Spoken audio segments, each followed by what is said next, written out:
Trên đây là viên đá topaz màu xanh lam mang mã số 9008. Viên đá có sắc xanh dương rất sáng, tươi tắn và sống động, gợi nhớ đến màu nước biển trong vắt hoặc bầu trời quang đãng. Độ bão hòa màu cao và phân bố đều khắp viên đá. Viên đá hiển thị độ trong suốt tuyệt đối, không có bất kỳ tạp chất hoặc vết nứt nào có thể nhìn thấy bằng mắt thường, cho phép ánh sáng đi qua hoàn hảo không bị cản trở.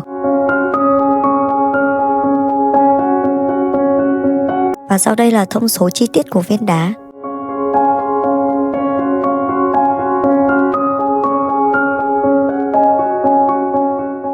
Các bạn có thể tham khảo một số sản phẩm tiêu biểu trên đây. Đây là một viên đá topaz xanh lam với chất lượng cao cấp, màu sắc tuyệt đẹp và kiểu cắt tối ưu khiến nó trở thành điểm nhấn hoàn hảo cho bất kỳ món trang sức nào.